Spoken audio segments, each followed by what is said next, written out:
Welcome, everyone, to Revival Waves of Glory Ministries. My name is Bill Vincent, and today we're doing a deep dive into my book, The Garden Adventure. We're going to explore the incredible story of Adam and Eve as it's laid out in the book. You know, from that perfect, beautiful beginning in the Garden of Eden, all the way to the enduring promise that follows their pivotal choice.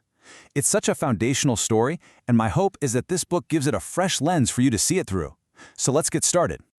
So the book kicks things off by painting this incredible picture of a world that was completely untouched, a paradise called the Garden of Eden. This quote really sets the stage perfectly, doesn't it? It invites us to just imagine a world of pure, unmatched beauty, exactly how God designed it to be.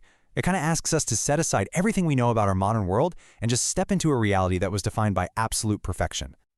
So, we're going to begin with the first part of our story, and it really focuses on the creation and the very nature of this perfect world. The book makes it clear right from the get-go that this was a place built on harmony, and that's a central theme we're going to see again and again.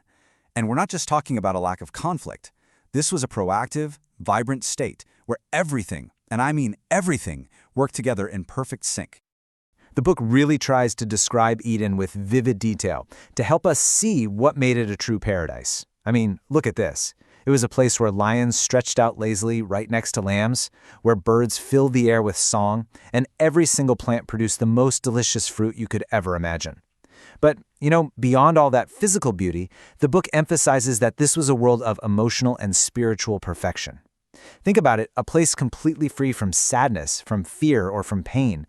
There was no anxiety, no death, and no decay, just perfect peace. And right into this perfect setting, God introduces humanity.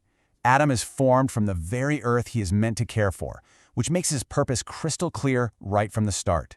He is to be the steward, the keeper of this incredible garden, entrusted with all of its wonders.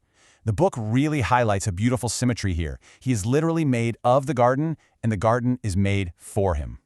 Now, this next section is fascinating because it explores a problem that came up even in a perfect world. We're going to look at Adam's role in the garden and God's loving, divine solution to the one thing that was missing, companionship. And it suggests that even in paradise, we as humans have this deep, innate need for connection with another person like us. The book is very clear that Adam's responsibilities weren't a chore, not at all. As you can see here, his role was one of stewardship, understanding, and enjoyment. Naming the animals wasn't just about sticking labels on them, it was an act of connecting with each creature's unique nature, a whole process of discovery. It was an adventure, not labor. But here's the thing, even in a world without a single flaw, the book highlights this fundamental human need for companionship. Adam sees the lions with the lionesses and the birds flying in pairs, and he feels this quiet loneliness. He has all the animals, but he has no one like him to share in the wonder of it all, to communicate and connect with on that same level. And this quote shows God's immediate and incredibly compassionate response. He sees Adam's solitude and speaks this promise directly into the situation. The book frames this moment not as some afterthought or a correction of a mistake, but as the next beautiful step in God's perfect plan, revealing just how important human relationships are to him. The solution the book describes is just profound. While Adam is in a deep, peaceful sleep, God forms Eve from his own side. And when Adam awakens, he immediately recognizes her as his perfect partner. His loneliness is just gone, and it's replaced by a companionship that completes the harmony of Eden, not just among nature, but now between humanity itself. Okay, now we arrive at a really pivotal part of the narrative, the one command given in the garden. And this wasn't some arbitrary rule. The book presents it as a profound test of trust and a reflection of their relationship with God. It was the single point where their freedom of choice could be used in a way that truly, truly mattered. To really understand the conflict that's about to happen, we have to understand this key element. This tree wasn't just about the fruit, it symbolized moral discernment, a responsibility the book suggests they were being lovingly shielded from. It was the one boundary in a world of otherwise complete and total freedom. And for more insights just like this, you can always find more from me, Bill Vincent, at revivalwavesofgloryministries.com. So here, we see the two paths that were available to them.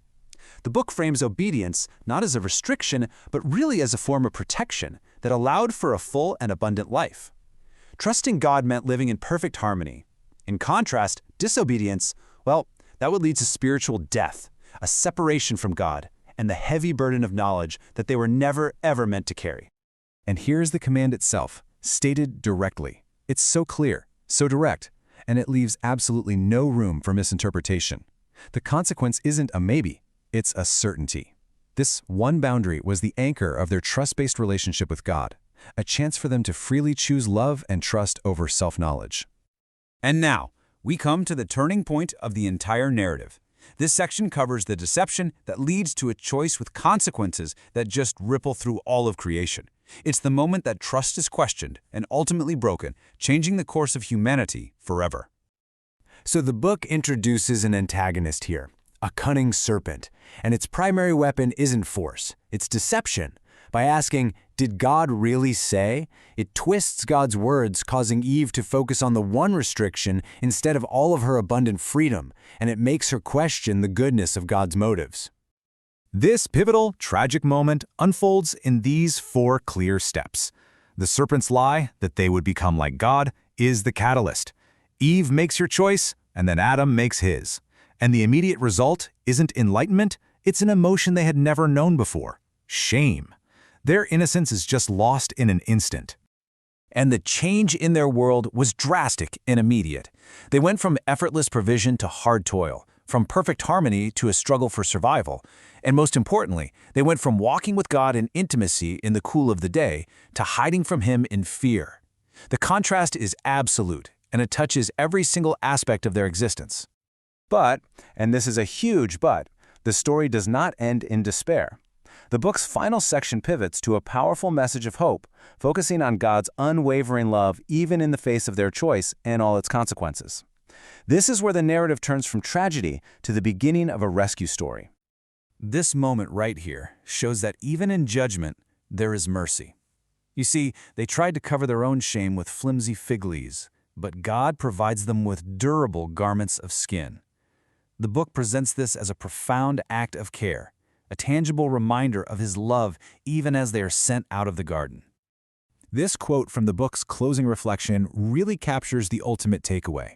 It balances the very real consequences of their choice with the even greater reality of God's enduring love and His plan for redemption.